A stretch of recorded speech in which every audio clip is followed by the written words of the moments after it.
Thank you for joining us, America. We are glad you are here. Open phones at 888-825-5225. You can follow me on Twitter if you'd like, at Dave Ramsey.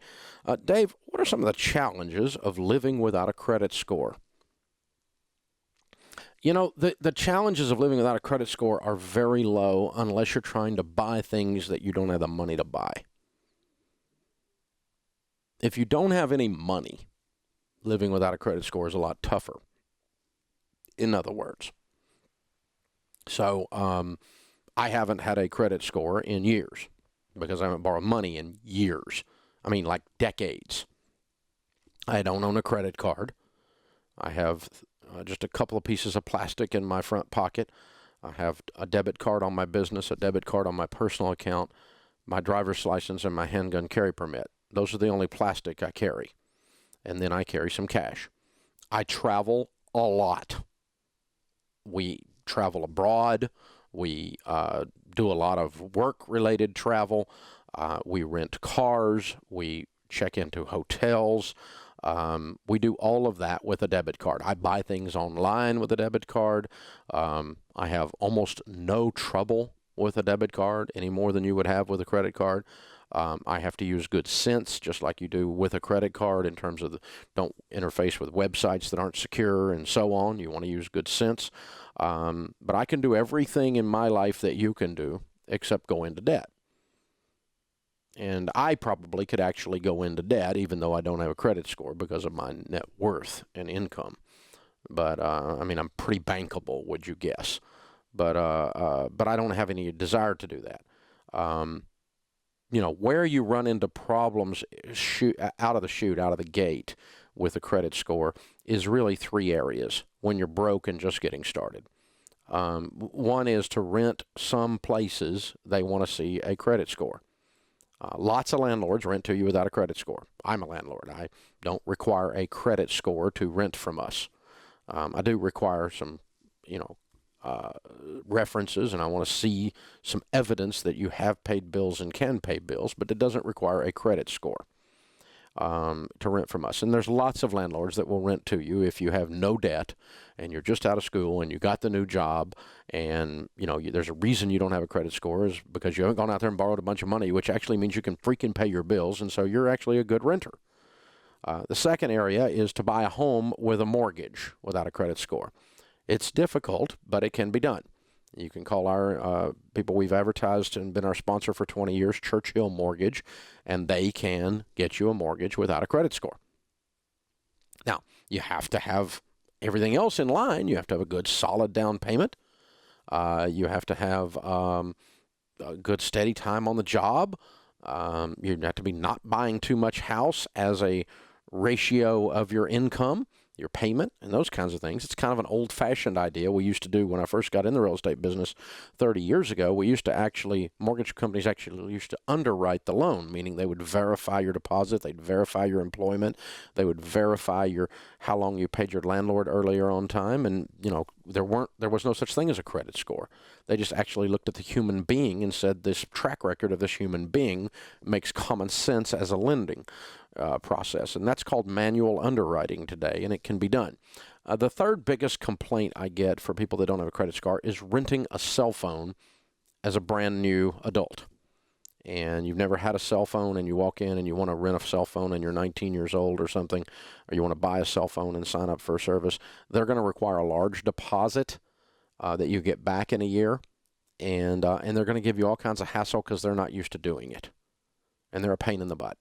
Now, I don't run into that because I have like 80 cell phones or something like that, or 90 cell phones that our company owns, and they're furnished to our team. And so we have a large contract, and so I don't personally run into that. I mean, if I get ready to get a cell phone, we put it on this massive corporate account that we have, and it's not a big deal. So I don't personally run into that one anymore. And once you've had a cell phone with a carrier for a while, then the deposit is fully returned, and usually it's a year. And it could be like $1,000 or something. But other than that, you really don't have a lot of trouble. Oh, you can run into trouble renting cars from some companies with a debit card when you haven't arrived at an airport. In other words, if you want to go up in your hometown without having arrived by airport and just rent a car with a debit card, some of them won't rent to you. Most of them will, but some of them won't. So you run into a little bit of trouble with that. But it's really very minor compared to being freaking in debt to your eyeballs and paying all your income to a stupid bank and interest coming out your ears, all in the name of having a credit score. Stupid, America. It's stupid. So the offset is very minor. The minor hassle factor in return for having a freaking life that wasn't stolen by a bank, it's a great offset. It's a great offset. And so I'm amazed at the pushback I get. I mean, I get hate mail because I tell people to cut up their credit cards. What a world we live in. You people are weird. Some of you. Some of you people are nuts. I get hate mail because I tell people not to borrow money to buy a car. I get hate mail because I tell people not to buy whole life insurance or go to a payday lender. I get hate mail. It just is amazing to me. We bail it. We get so much of it. How can a Christian do this? Well, a Christian tells people not to get ripped off, stupid bird. Why is this hard? This isn't unbelievable, man. But it's out there, dude. I'll tell you that. And so it's like, it's so weird. Everybody worships the altar of the great FICO. And so God forbid someone should challenge and say, hey, FICO has no clothes. The emperor has no clothes. It's mythology. It's not an indication of wealth building. Your FICO score only says you borrowed money and paid it back. It's not an indication of your net worth or your income or your savvy with money. All it says is you paid bills. And you were stupid enough to go into debt so that later you could go further into debt by building up your FICO score, which is a false measure of financial health. FICO has no clothes. The emperor has no clothes. I dared to say it. I'm the one that stood there. I'm not going along with the crowd. I'm not a little rat-like animal that runs over the cliff with the rest of you. That's called a lemming. I'm not doing it. And you shouldn't either. You need to look around you and say, hey, what is the average typical person who's freaking broke doing? And do the opposite. The average typical person has a student loan that's been around so long they think it's a pet. They have American Distress. They've discovered bondage. A MasterCard, who named that anyway. And they got Visa coming out their ears. In addition to that, they got a fleeced car in the driveway and payments on their stupid bass boat. Give me a break. This is the average person in America. And they bought a house on a 30-year adjustable rate mortgage because that was the only way they could afford the one with the jacuzzi and the skylight. Because, God forbid, we should ask how much. We only ask how much down and how much a month.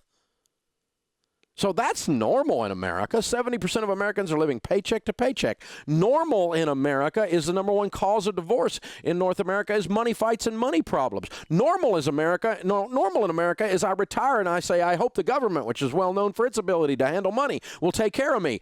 Who wants to be flipping normal? Normal sucks. Well, you don't want to be normal. If you got any sense, I don't want to be normal. I want to have a sense of destiny with my wealth. I want to live like no one else so later I can give and live like no one else. And by the way, I refuse to apologize for succeeding, helping other people succeed. If you don't like the fact that I have succeeded helping other people succeed, bite my butt, America. Seriously. So here's the deal. Don't be normal. Be passionate. Go in there, change your life. If your broke friends are making fun of your financial plan, baby, you're right on track. If fat people are making fun of your diet, you are right on track. If somebody who's been divorced 16 times says you're too nice to your wife, maybe you're right on track. If stupid is the norm, you want to be weird, America. This is the Dave Ramsey Show.